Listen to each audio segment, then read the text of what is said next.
బట్టి ఓ దేవా నేను జ్ఞానముతోనూ అజ్ఞానముతోనూ తెలిసి గాని తెలియక గాని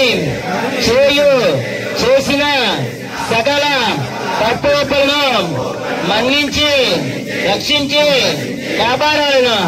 కాశీ, రామేశ్వరం, పాండ్యం, కేరళం, మలయాళ దేశంలో ఏక చక్రాధిపత్యంగా పరిపాలించినటువంటి